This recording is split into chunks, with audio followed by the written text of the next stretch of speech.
Actually ఈ year completely మనకి చూసుకుంటే పద్మవిభూషణ్ మెగాస్టార్ గారికి అండ్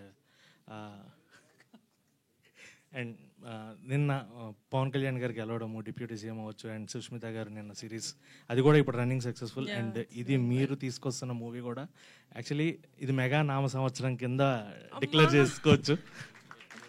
సో కమింగ్ అప్ ఈ సినిమాలో మనకి చూసుకుంటే డిఫరెంట్ క్యారెక్టర్స్ ఉన్నాయి కాబట్టి నిక్ నేమ్స్ కూడా ఎక్కువ ఉంటూ ఉంటాయి. సో మీకు చిన్నప్పుడు ఎవరన్నా నిక్ నేమ్ స్కూల్లో కానీ ఏదన్నా పెట్టినట్టు లేదా ఇంట్లో మిమ్మల్ని నిక్ నేమ్తో పిలిచింది?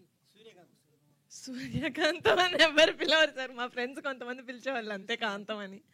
బట్ లేదు సార్, నీహా అంతే, నీహా, పాప పాప. ఒక నిమిషం రఘు గారు. మేడం, మనం చూసుకునే సినిమాలు తర్వాత తీసుకుందాం, జనం చూసే సినిమా ముందు తెద్దాం, మార్పుద్దాం అనే కమిట్మెంట్తో తీశారు ఈ సినిమాని. సార్ మీరు చెప్పినంత అందంగా నేను చెప్పకపోవచ్చు, కానీ ఎగ్జాక్ట్గా అదే సార్. Thank you sir. ఒక్క నిమిషం, ఇది హిట్ అవ్వాలనే కమిట్మెంట్తో యదువంశీ గారి నాటి కమిటీ కుర్రాళ్ళు ఎక్కడ తగ్గేదే లే అంటున్నారు వీళ్ళు. తెలివిగా వారు తెలుగోళ్ళు. క్యూట్ నిహారిక గారికి పట్టుదల, స్వయం కృషి, 2 కళ్ళు. మీరు చప్పట్లు కొట్టండి, మీకే చప్పట్లు కొట్టండి.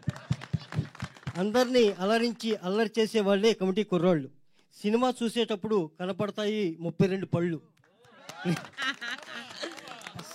సినిమాలు వీరి చిలిపి చేష్టలు గుర్తుంటాయి కొన్నేళ్ళు. ఈ సినిమా కోసం చూస్తున్నాయి వేల కళ్ళు.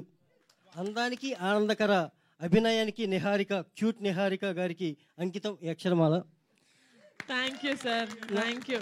I'm Bommina Venkat, dialogue writer madam. నా పుస్తకాన్ని డైలీ పవన్ కళ్యాణ్ గారు చదువుతున్నారు. Oh wow, inspiring words. చదవాలి సార్. Thank you so much. మీకు గిఫ్ట్గా ఇవ్వచ్చు కదా ఇది? డెఫినెట్ గా. Thank you so much. ఇప్పుడు వచ్చి గిఫ్ట్గా ఇస్తున్నాను. Thank you. ఇప్పుడు ఇస్తున్నాం. ఇవ్వండి సార్. అక్షరమాల అని ఫస్ట్ టైం వింటున్నాను సార్ నేను, చాలా అందంగా.